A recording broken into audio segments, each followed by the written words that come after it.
Hey, it's Anne-Marie Cross, and welcome to another session of Building Influence. Just getting my slides up, which I will show in a moment. Just wanted to make sure technology is working, that you can hear and see me. I am doing a topic today that is near and dear to my heart. It's something that I used to speak about many, many years ago in my career and business coaching and consulting work. However, it's still very much part of what I do, especially when you think of positioning yourself as a trusted authority and attracting the clients who value you and your expertise, and of course, getting paid what you're worth. But before we dive into all of that good stuff, hey, Pix, how are you? I listened to your intro today. Love, love, love it. Can't wait to dive further into your podcast series. But if you are joining me, and even maybe if you're watching the replay, I'd love to know where you are calling in from, where you're listening and watching from.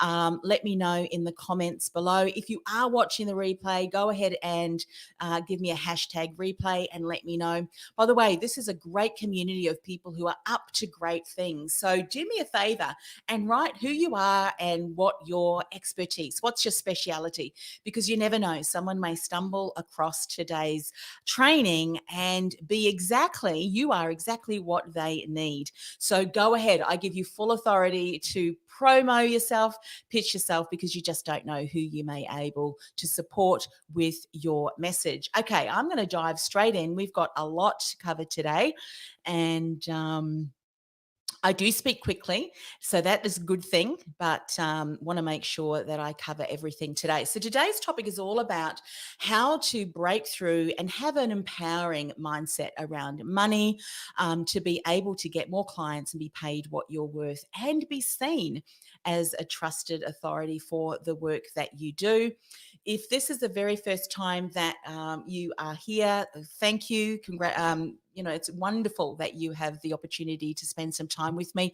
My name is Anne-Marie Cross. I've been dubbed the podcasting queen. People know me as the brand and communication strategist, but many, many eons ago, I was also known as the money mindset coach. So we're diving into that today. By the way, before we share the content that I've created for you, just to let you know that if podcasting is something that you're interested in, my next round of my profitable podcasting intensive, it starts next week, and you can register there, get access to the schedule, get access to the workbook, the action guide, and all of that over at podcastingwithpurpose.com/intensive. I've been told that no one is sharing what I'm sharing as far as what I've learned over the last kind of 12 years in podcasting, but specifically for businesses who are service based. So you're selling your knowledge, you're selling your expertise. Well, I stumbled across a way, a strategy that I now teach my clients, and how to nurture listeners into leads and ultimately paying customers from your very first podcast. And I'm going to share all next week. So sign up for that. So, why is money mindset so important? And why am I talking about this right now? Well, thankfully, a couple of my clients in the last couple of months and even last couple of weeks, we've started to talk about, as they're putting together their business models and their programs and where they're wanting to position themselves as experts, as specialists, as trusted authorities. One of the things that's kept coming up is this whole topic around money, being paid what you're worth, having a level of self-confidence and value that you can charge what you are worth. So I thought, you know what, it is time to dust off some of the old trainings that I've had and start to talk about this today and also in the future. Reason being is that, many of us have been challenged as far as, some of the work that we're doing. Some of our clients may no longer be able to operate here in Melbourne. We are now in a second lockdown, but we've had a curfew placed on us. The last time I had a curfew, I was a teenager, didn't really listen to my parents then. Shh, don't tell them. But you know what? It's quite challenging, isn't it? And when we tend to look at what the news is portraying and what the economy is doing, we can get caught up in a whole lot of negativity, and that can impact our mindset. When I started my very first podcast back in 2008, I did so because a colleague and I were tired of the doom and gloom being portrayed by mainstream media. And sadly, that hasn't changed. So I'm here to remind you that despite what's going on in the world, there are opportunities. You just need to go out, know how to find them, and not let negativity impact the way that you present yourself, the confidence when you're having a conversation with one of your ideal clients, so that confidently you can work together and get the best results that you know is possible if they were to invest in you. And, I can teach all of my clients right podcast strategy, tell them exactly what to say, how to say it, when to say, all of that good stuff.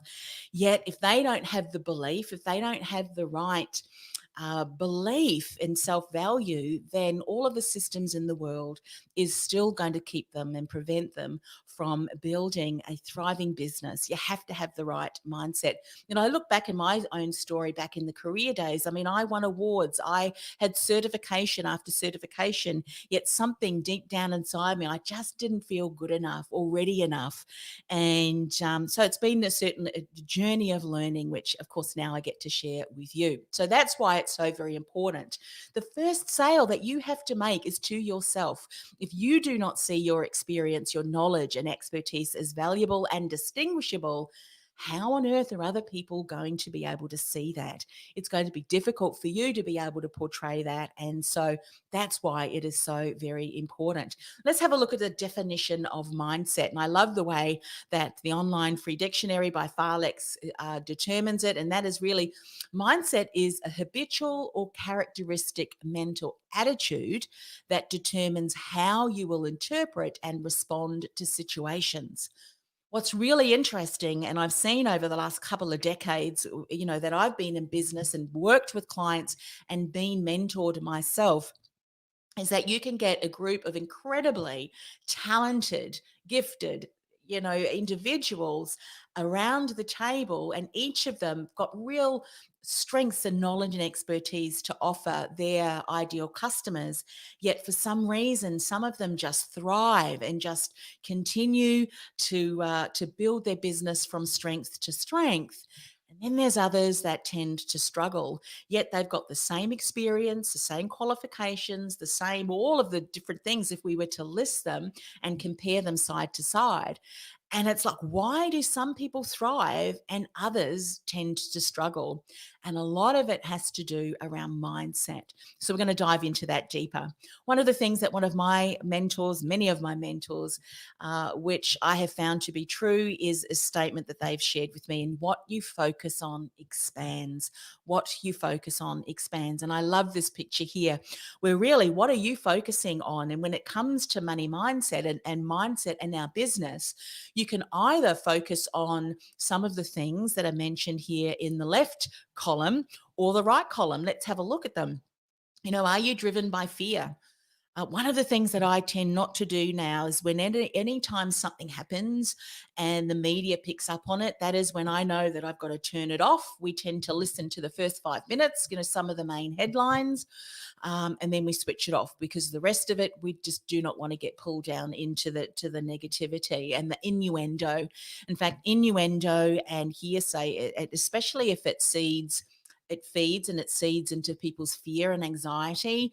That's not what we want to be focusing on. We do not want to be focusing on being so rigid that we're not open to change. I just shared something on LinkedIn today about stepping out, challenging the status quo, getting out of our comfort zone.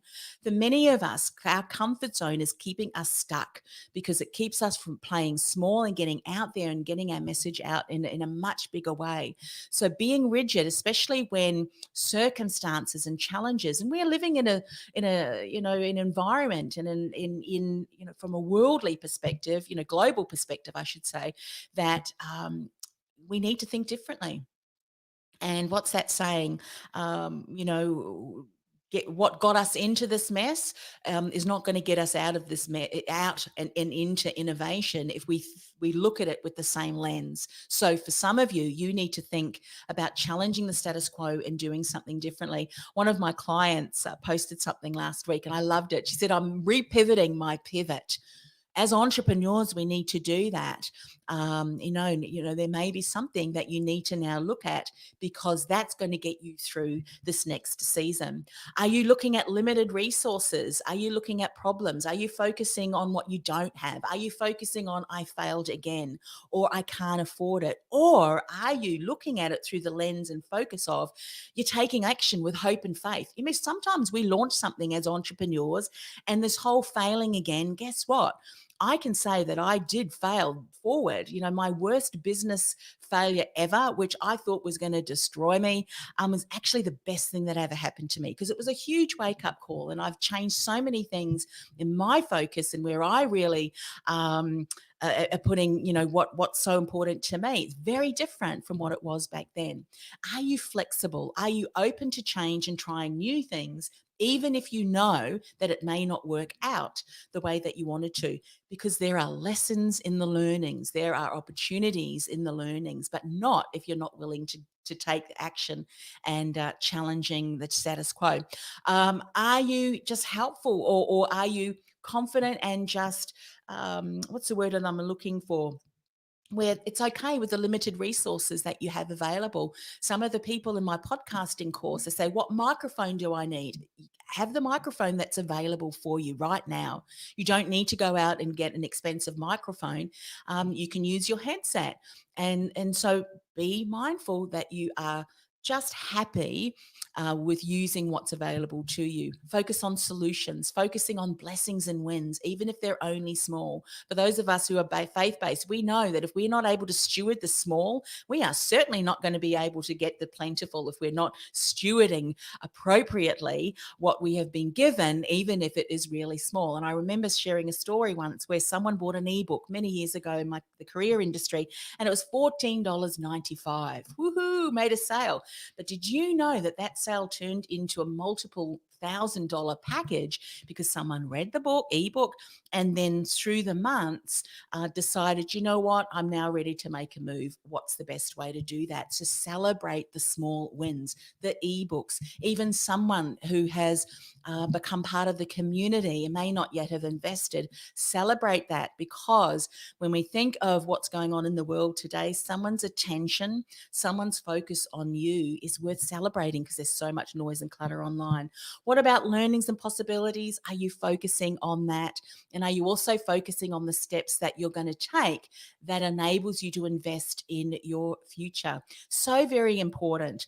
So what are you focusing on? Now, the column on the left is really what we call a scarcity mindset, or the just enough. When you get to the end of your month or the year, and for those of us who are in Australia, we're at the end of the financial year. Well, actually, it's been a couple of months now, but many of us are now prepping our financials for our accountants. Have we just scraped through just enough? Just enough? Or are we on the other side of the column, where we are focused on opportunity, a growth mindset, as it's also being called? So that's something that you need to consider. So, what we focus on is influenced by our money mindset, which is our money story, which leads us often to asking, how do we develop our money story?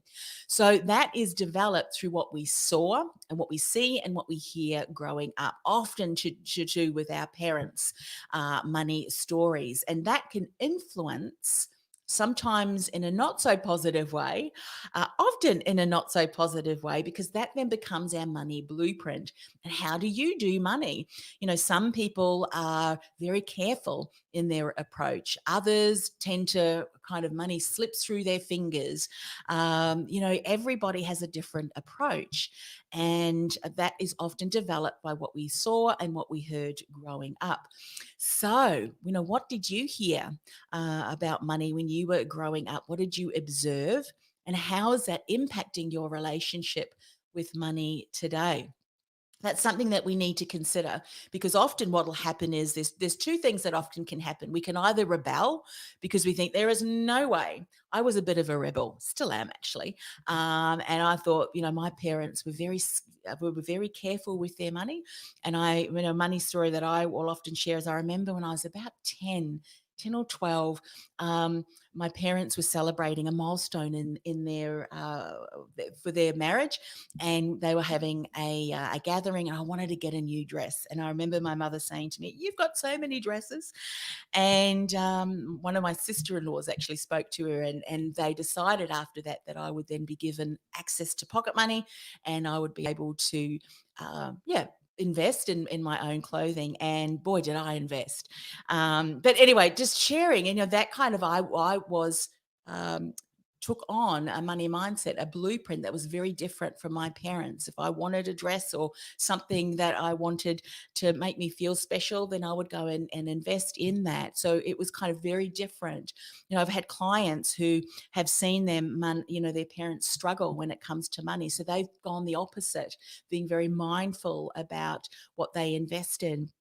It's a really interesting topic. You can, we could speak a week about this, but really sharing that, being vulnerable, because sometimes, in sharing our stories, we can trigger something that go, you know what, I'm either doing something really differently, or I'm reliving the patterns which have not really been helpful for me. And let's face it, when you're in business, unless of course you're doing it because you love it, that's fine.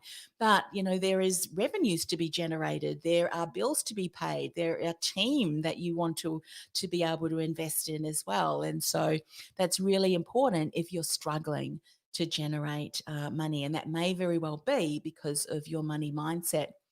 Your beliefs will impact your outcome, now positively or negatively. So if we have a look at this column here, or this diagram, we start off on the left and then we work towards the right, because what's on the left will impact what's on the right. So your values and your beliefs. Our values are things that are very near and dear to us. One of my core values is integrity. Another core value is excellence, courage, boldness. That's all really important to me. They're core values, and very much what drives how I show up. Beliefs, our beliefs are often things that also very much determine how we live our life. Now, unlike our core values, our beliefs can change. We can change our beliefs, and some of us may have unhelpful beliefs that can keep us stuck, but our values and beliefs will often shape our money story. Now, our values and beliefs impact our thoughts and our feelings. Our thoughts and our feelings impact our behavior, and our behavior, which are our actions, will impact our outcome.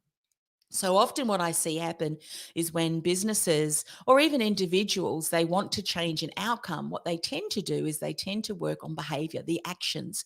And that's going to work for a while. But if you have an unhelpful belief, that is going to surface, or in some instances resurface, which is why for some of you, you're living that boom and bust cycle. You may find something that happens where all of a sudden you've got income increasing, and then all of a sudden you'll have months that there's nothing. And it's like, what happened? I thought that I had finally gotten the system and the structure in place to support me, but there you are again. Or you've got savings in the bank, and then all of a sudden, equipment breaks down or something like that. Well, I encourage you, go and have a look at some of the beliefs that may be driving that. So it's fascinating, fascinating. Something else that I know to be true as well is that you will often go out to seek evidence to prove your belief is true. And therefore, what happens is you miss out on all of the opportunities of learning on growth. Now, let's have a look at how this may be playing out for you. Now, imagine if your belief was, I'm not worthy. If you believe that to be true, you might then think, because remember, your beliefs impact your thoughts and your feelings. So you might then go, well, because I'm not worthy, why do I bother to prepare packages and programs? Because no one's going to buy them anyway. So you might throw something together. And then you might also be thinking to yourself, well, I just know that my competitors are going to be far more experienced than me, because what often happens is we compare ourselves to what other people are doing. And that you're thinking to yourself, well, I'm going to make a fool of myself when I speak. And so you feel so hopeless and out of your comfort zone.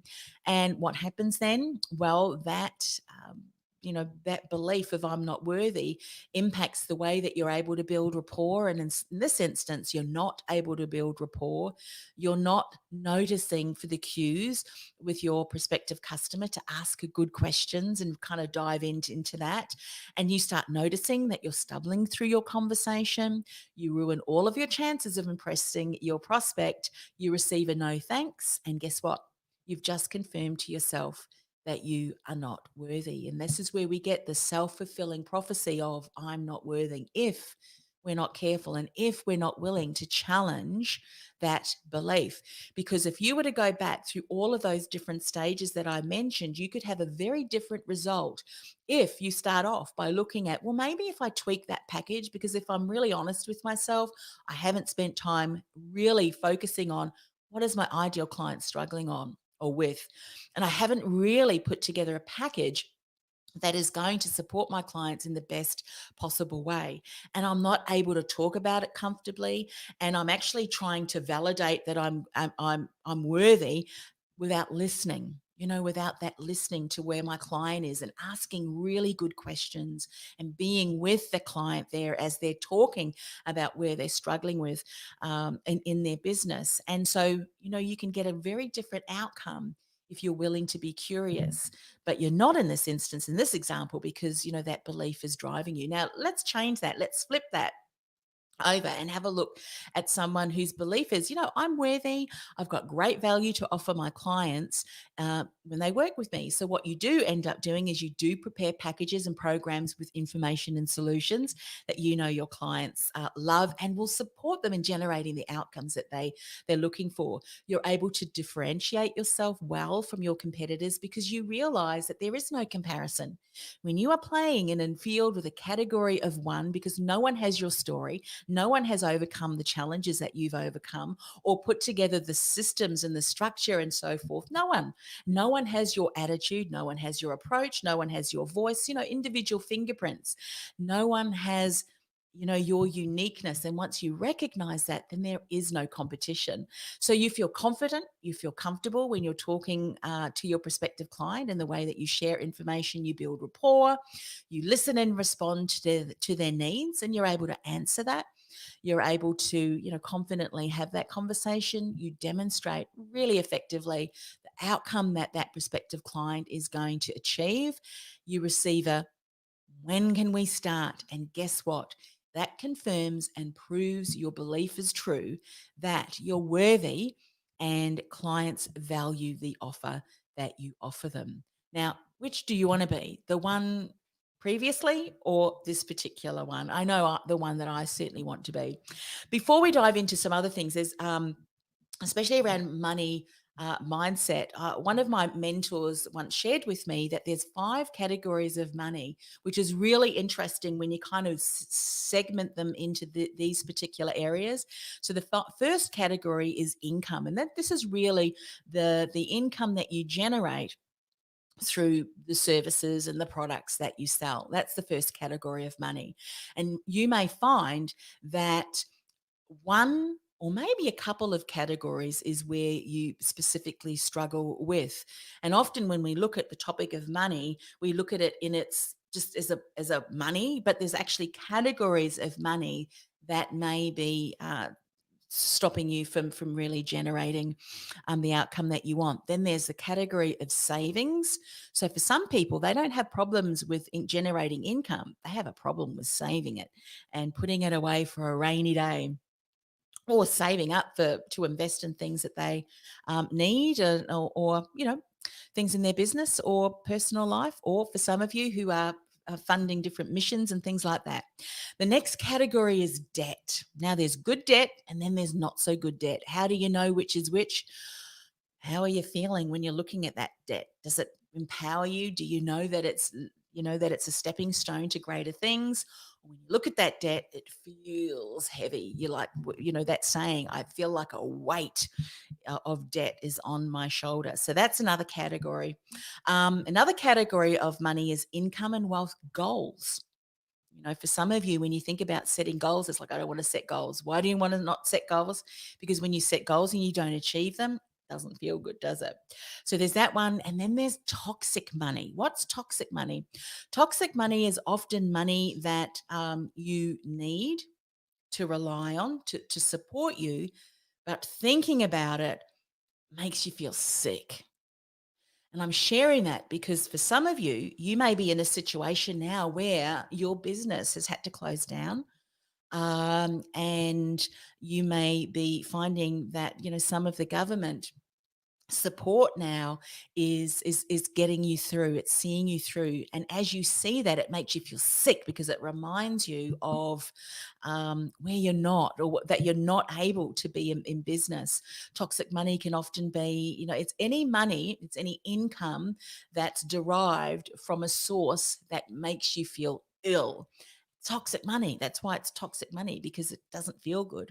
And one of the most difficult, when you think of emotions around money mindset, that it's the debt that often is the real struggle, particularly if there's debt that reminds you of, circumstances where maybe you failed. You might have been a business owner where you've invested in a particular program, yet it didn't generate the results that you wanted, and now you've still got a debt to pay off.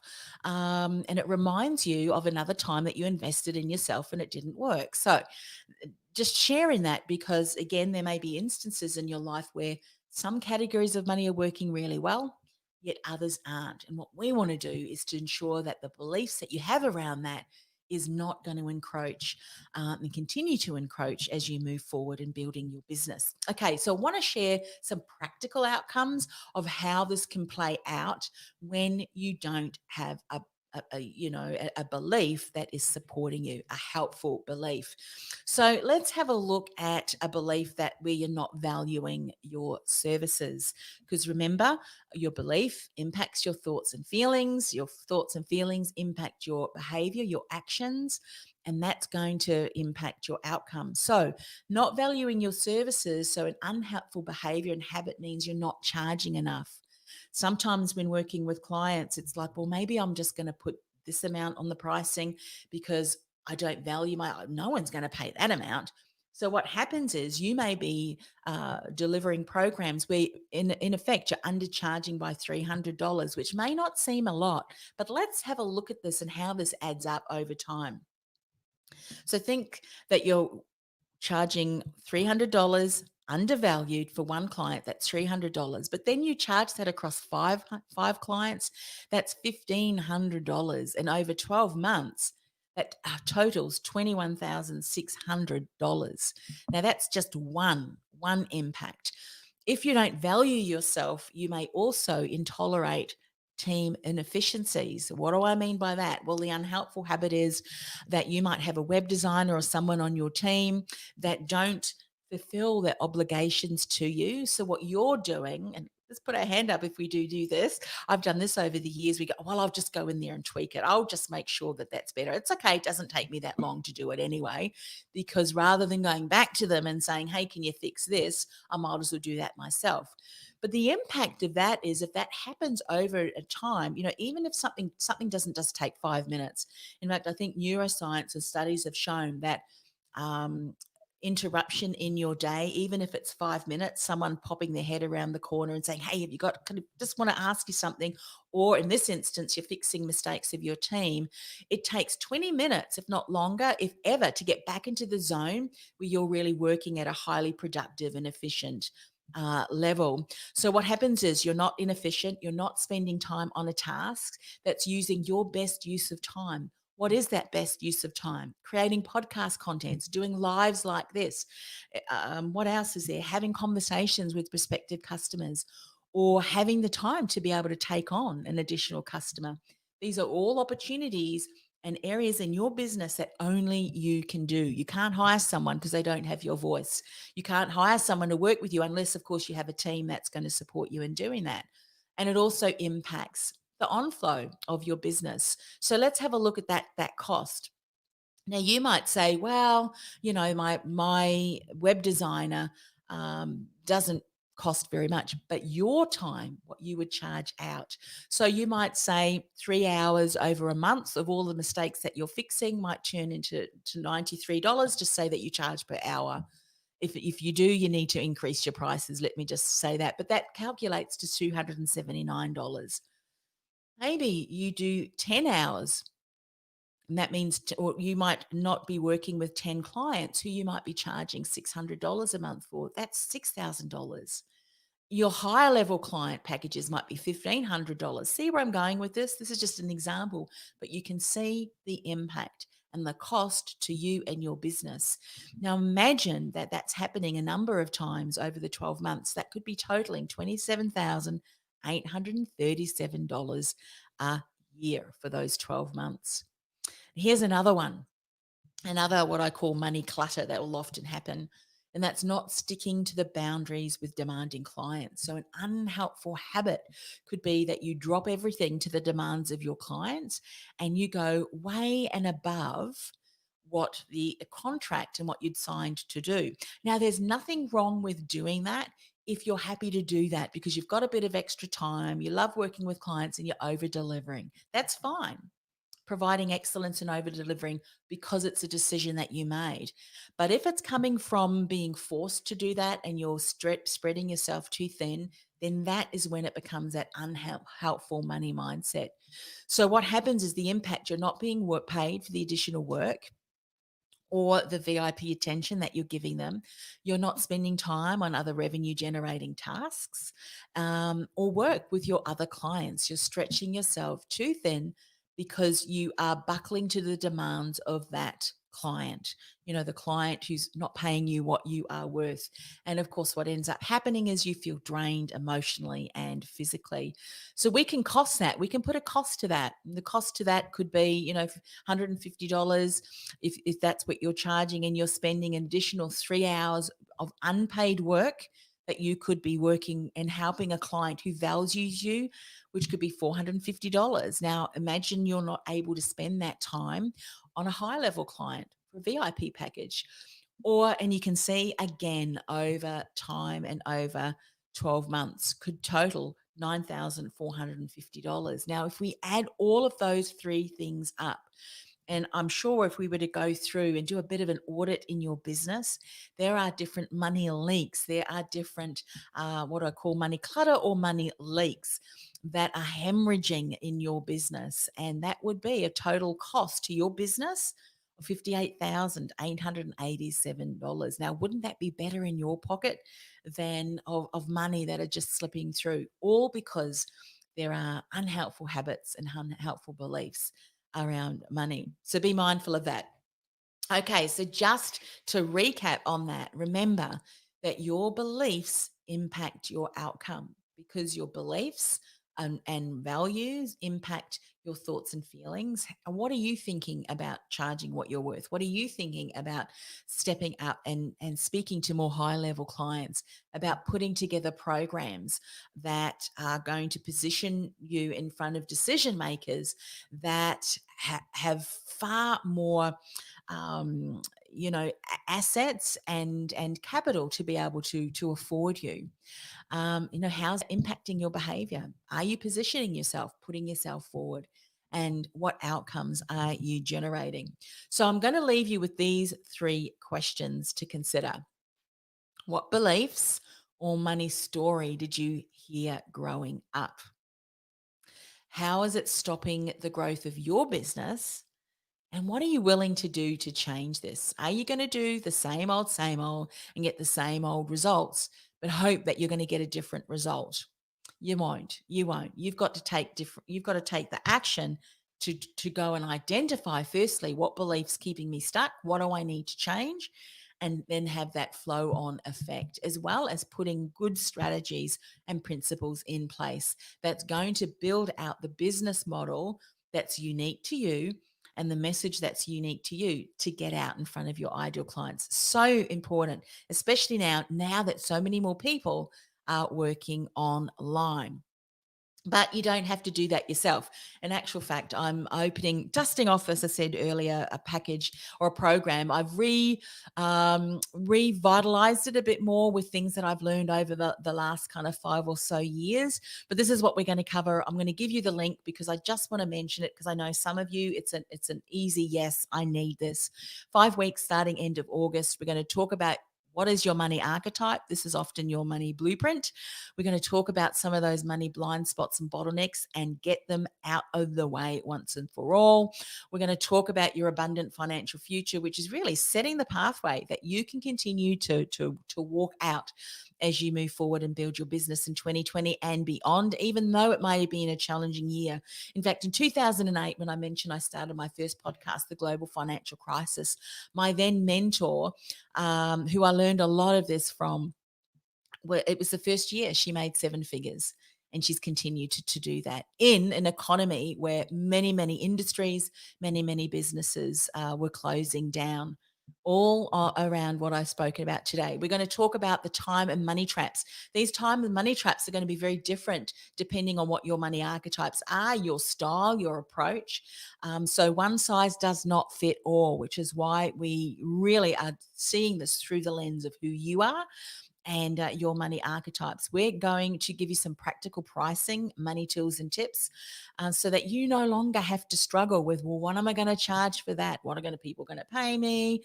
And all of that internal conversation that often you struggle with.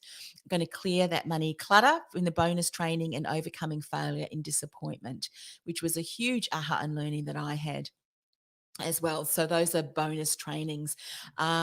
Registration is open. Go to bit.ly/money mindset breakthrough, cap sensitive. So capital M's and capital B when you are clicking through that. And one last thing I want to leave you with, gone a little bit over the half hour, but that's okay, is I've created and I'm about to upload, haven't uploaded it yet, but if you're not yet part of the community over at podcastingwithpurpose.com/community, it is a free community of change makers and innovators. I'm going to upload my money mindset quiz. There are 5 columns around self-worth, around boundaries, around forgiveness, around mindset, and around action. So there's specific questions that I will encourage you to answer. You can score them on a scale from 1 to 5 and then add them up and see which columns you need to focus on, where there are gaps, so that you can strengthen these pillars and change some of the beliefs that you have that are holding you back. And so go to podcastingwithpurpose.com/community and go to the files tab, and you'll be able to download that and then take that quiz. All right, that is it from me. Let me see. Let me stop sharing the screen. In all seriousness, there's some of you that really are at a stage now, maybe at a kind of a crossroads, thinking, where am I going to take my business? The exciting thing is, for many of you who are service-based businesses, if you are not already online, you need to get online. You need to look at your business model and say, how can you structure it differently?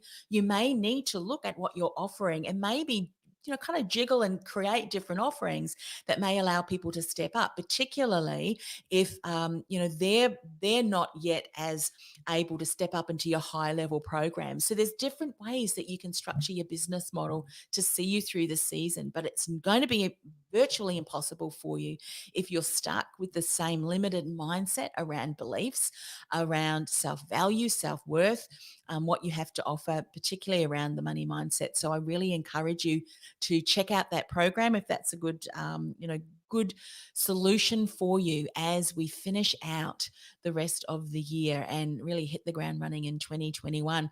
The exciting thing is the world is your oyster. You just need to put together strong programs and packages that will allow you to open up your offerings to a global database. And that's something that we're doing with our clients at the moment. So that's it from me. If you're not sure and you want to have a chat, my door is always open. Just message me and we'll have an opportunity to chat to see what the best solution is for you. Other than that, that's it from me. I will see you here again next week. Actually, next week is it's no building influence training. It will be part of the intensive. So we'll see you here next week. I think this Wednesday we'll be talking about the 3 podcast profit models that I now teach. So hope to see you there. podcastingwithpurpose.com/community and /intensive if you want to register for the free online 5-day intensive. See you then. Bye for now.